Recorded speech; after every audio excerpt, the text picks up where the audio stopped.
নমস্কার বন্ধুরা, কেমন আছেন সবাই? লাড্ডু মণ্ডল চ্যানেলে আপনাদের স্বাগত জানাই। আমি নতুন একটা ভিডিও নিয়ে এসেছি। এখানে সম্পূর্ণ নিরামিষ, একাদশীর দিনে খাওয়া যেতে পারে। এটা কুমড়ো দিয়ে, আলু দিয়ে, সয়াবিন দিয়ে নিরামিষ। আপনার একটু ভালো করে কাঁচা কুমড়ো, অন্তত পাকা কুমড়ো নয়, কাঁচা কুমড়ো রেসিপি করে খেয়ে দেখবেন, সত্যি ভীষণ ভালো লাগে। এখানে হলুদ নিয়েছি আমি, এবার লবণ দিয়ে দেবো। কুমড়ো এবং আলুটাকে ভালো মতন আমি ভেজে নেব। একটু যেই ভাজা ভাজা হয়ে আসবে তখন সয়াবিনটা আমি দিয়ে ভালো করে ফুটিয়ে নেব। ইভেন আমি সয়াবিনটা আগে জলে ভিজিয়ে রেখে দিয়েছি, গরম জলে ভিজিয়ে রেখে দিয়েছি, কারণ এই সয়াবিনটা আমার ভাজা লাগে না, সয়াবিনটা ঠিক ভাজতে হয় না।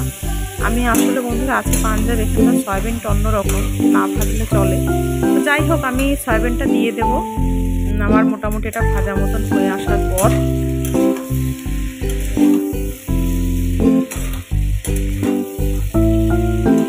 এখানে একাদশীর দিনে বা আপনারা যারা নিরামিষ খেতে পছন্দ করেন তারা এইভাবে রান্না করে খেয়ে দেখতে পারেন।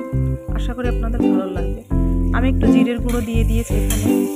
অ্যাকচুয়ালি জিরে আর ধনের গুঁড়ো একসঙ্গে এখানে মিক্স আছে, সেটা দিয়ে দিয়েছি। আমার একটা ঘরে কড়াই তো অলওয়েজ।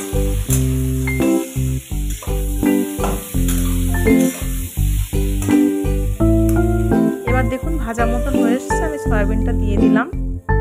এবার এটাকে ভালো মতন আমি 10 থেকে 12 মিনিট মতন ফোটাবো, যতটা প্রয়োজন হবে আর কি। মাঝে দুবার থেকে করবো, মোটামুটি ফুটিয়ে নেবো ভালোভাবে।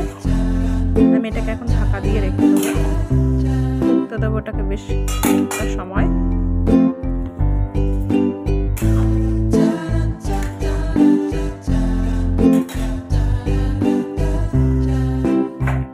দেখুন বন্ধুরা, ফুটছে ভালো মতন, আমার হয়ে এসছে। দেখুন কমপ্লিট, আমি নামিয়ে নিয়েছি। আপনারা প্লিজ সাবস্ক্রাইব করে দেবেন বন্ধুরা, ভালো লাগলে একটা লাইক কমেন্ট করবেন, জানাবেন কীরকম লাগছে না লাগছে। ধন্যবাদ আপনাদের সবাইকে, ভালো থাকবেন, সুস্থ